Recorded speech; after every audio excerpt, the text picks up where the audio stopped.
Pigs One here. So today's video I think is super exciting. I was able to film a vet appointment, the entire appointment, which is so awesome. So Butter Pecan went to my vet clinic to have a health check and to discuss her bloat issues.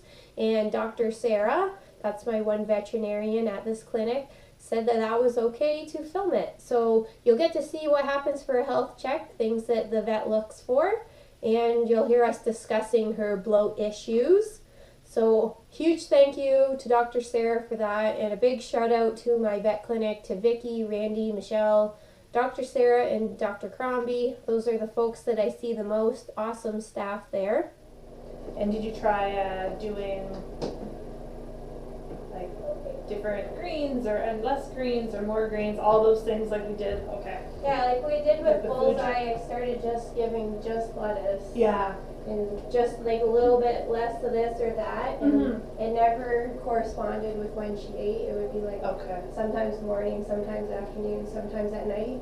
She has no rhyme or reason? No, because it was never like, oh, I just gave you this and now you're bloated. Consistent? Okay. Does it seem, have you noticed if it's like on time she has more exercise or less exercise? Not really, because sometimes we were doing floor time and she'd be a big balloon. Okay. And she's really active now because I have her in the trio with Littlefoot and Reese. Okay. And she's non-stop moving around. Do you find her episodes have been getting less frequent? It was more since the last time we had seen you. Okay. With her massive bloat, it started just to be almost every day. She looked really bloaty. And now how's she been doing? Yeah. Now if I keep her on the Cispri and Gastronef, she looks normal. Okay. I've tried 2 times to slowly take her off, and it just takes a day and then she's back. She's back to being that. Yeah. She's a little traumatized, that dog. Whining, she's got the big eyes. Well, she hasn't really lost any weight. Okay. She's 1.29 kilograms, 1.27, so she's the same. That's good. That is good. All right, sweetie, we're gonna take your temperature first. She looks pretty normal right now in terms of her tummy. So I even tried doing the Oxbow digestive support tablets every day. I didn't notice anything. Anything different? And I picked up the papaya enzyme tablets. Gave her half of one a day. Nothing. Still the same.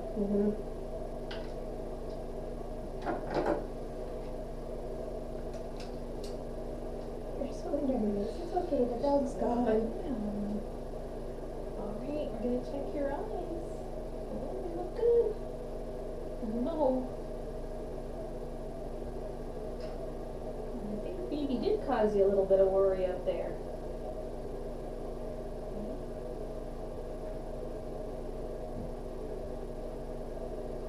Change your little scoop. So it sounds like you've done a lot of things at home to try and figure out. Yeah, I tried to remember all the things you had suggested back with Bullseye.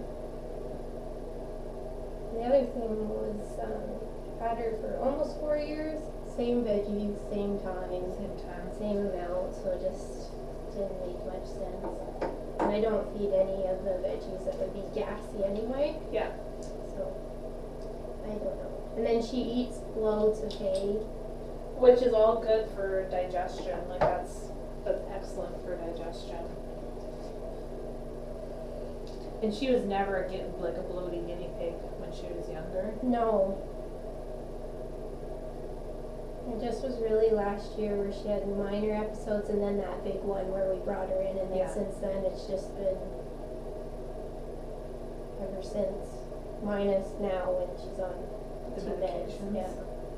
Well, the fact that those things are working, it's helping like propel her upper gastrointestinal tract too.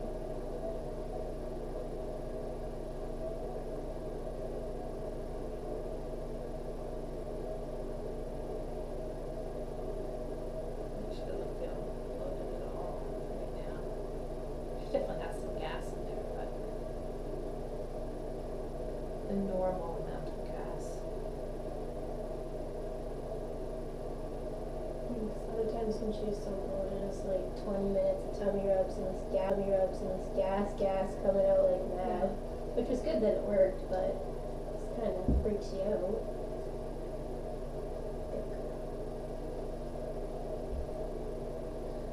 Alright, sweetie. Listen to your heart and your lungs.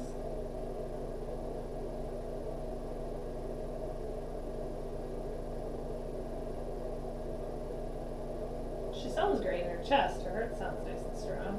It's good.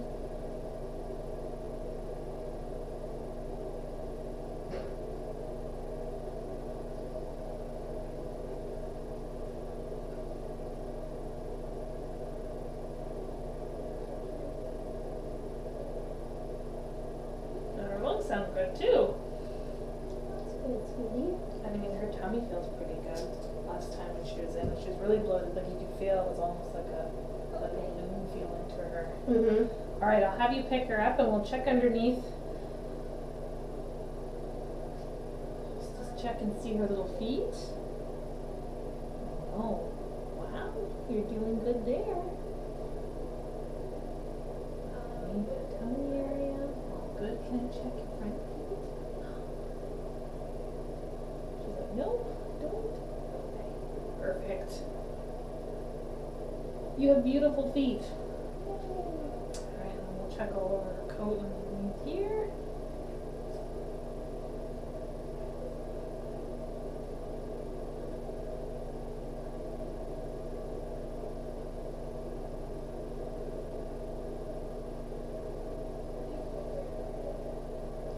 Looks great. Very cool. That's not so bad, is it? Okay, and then we're gonna check your little teeth. We'll see We'll if she have might. her- We'll see if she'll do it this way. She might. She seems You're on still- camera.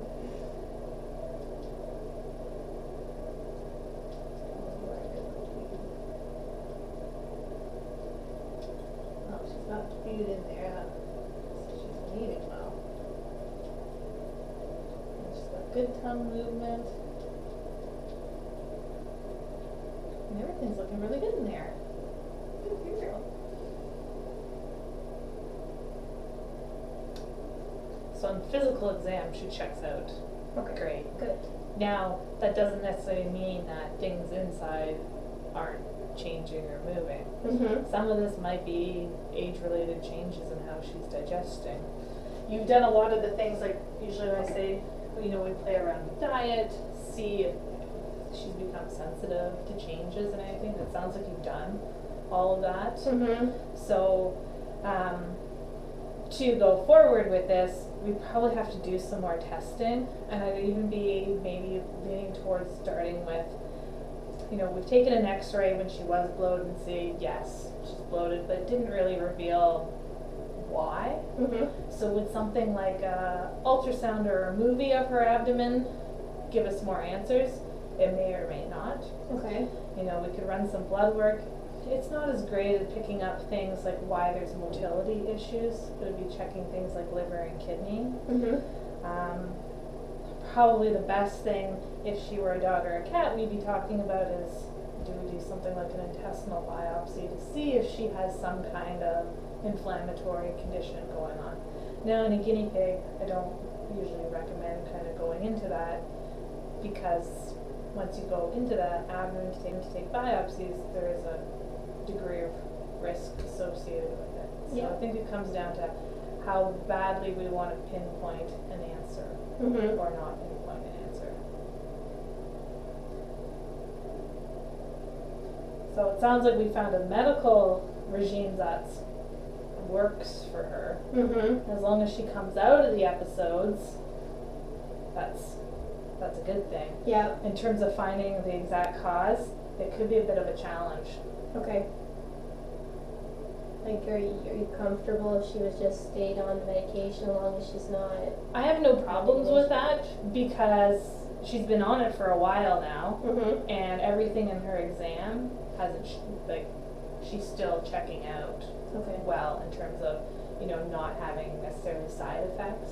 Okay, like the gas drops, it's really hard to hurt a guinea pig with them. Okay, There's even, how well they necessarily work.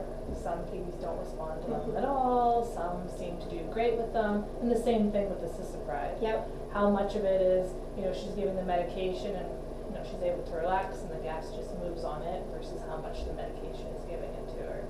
So in terms of, side effects against liver and kidney, I don't worry about things like that because it's not really targeting those systems. Okay, well that's good to know. Yeah. Okay. And I was only given her just 0.1 and that seemed to do well for her for Cisapride and yeah. 0.5 of the gas drops. Yeah. Okay. Because it's been a solid 2 weeks now. We haven't tried to cut her off, and she stayed normal the entire 2 weeks. The only thing I noticed is her poops are maybe a teeny bit smaller. Okay. But sometimes when she was backed up, she was having like these mega poops. Oh, okay. Like Yeah. they looked massive, so Yeah. like as if everything was piling together. Yeah. So it was a little bit smaller. If you're thinking about an ultrasound, I do have a traveling ultrasonographer that will do the small little guys. Okay, so if it's something, she would be able to come, and what she'd do, she'd take the pictures and then she'd send them off to be read and come back to us.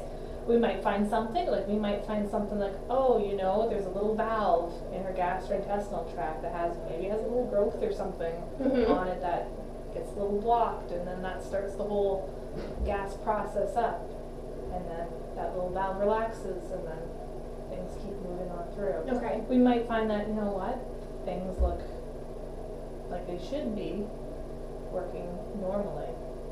Okay. And then we look at it, okay, well, do we want to do a biopsy or not do a biopsy? But anytime we go into guinea pig GI surgery, Peartree series. Yeah. So I always try to weigh that with, okay, we have a guinea pig that for right now is doing really well on the current medication protocol. How much do we want to change that to say get an answer? Yeah, I could see doing that if for some reason she starts to decline. Well, yeah. Okay, yeah. I could see that too.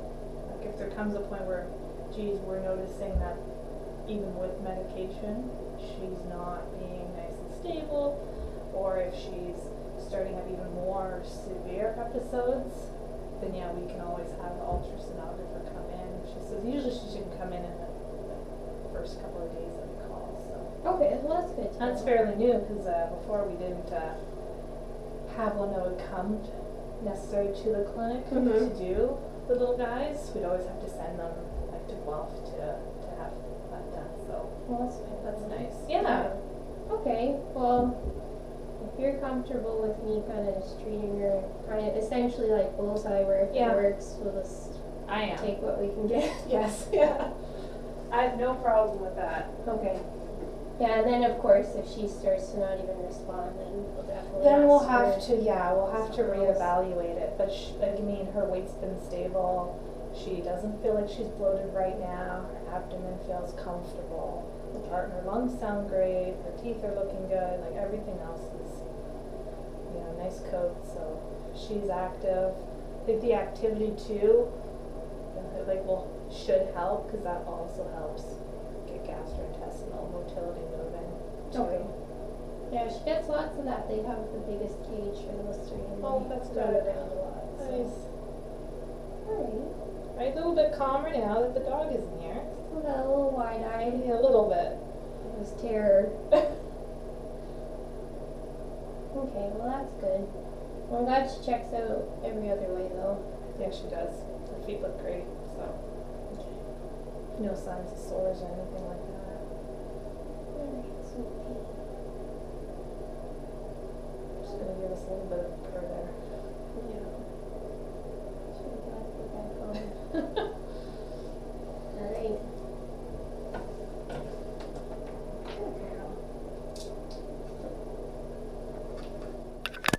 So let's talk a little bit about exotic vets.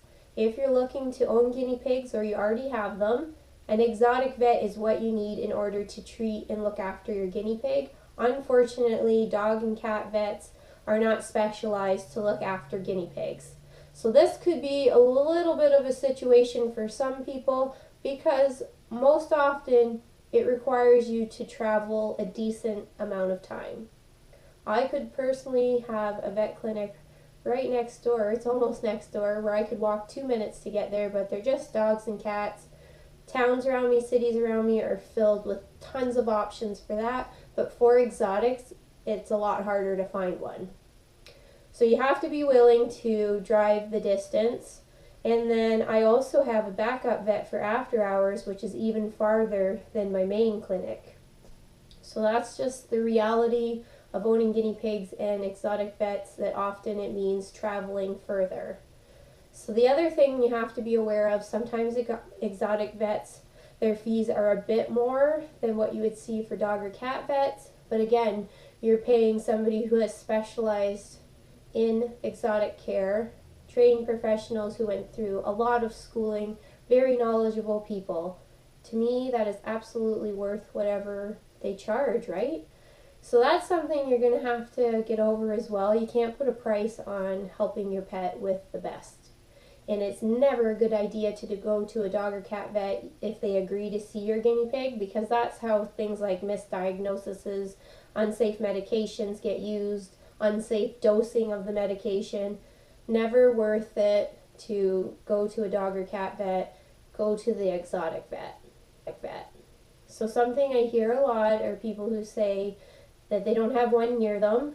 Same with me, same with a lot of people. It means driving to get there. So maybe you don't have a car, so you could ask a family member, a friend to drive you.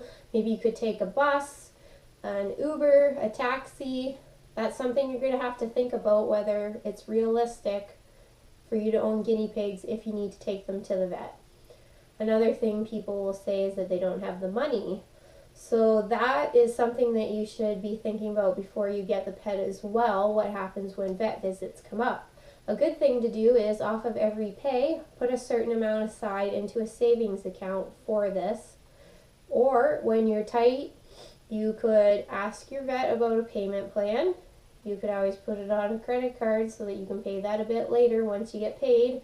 You could borrow money from a family member or a friend. Or another thing, if you're desperate, is maybe there's some stuff around your house that you don't need that you could sell. There's lots of Facebook groups where they're buy and sell areas that you can join, and people who are local to you will come and pick up things. It's kind of like a Craigslist or a Kijiji, but a little more personalized and closer to home. Maybe you have elderly people who live somewhere close to you, and you could offer your services to them and explain your situation. Do you want me to cut your grass, do your laundry, help clean your house? You know, there's lots of options out there. I 100% understand that things happen in life and come up. But if you're in a tight situation before you're even thinking about getting pets, that would be something I would think about a little bit more, because in my experience, guinea pigs can be quite illness prone and random things happen. So it's a great idea to find a clinic that you're comfortable with.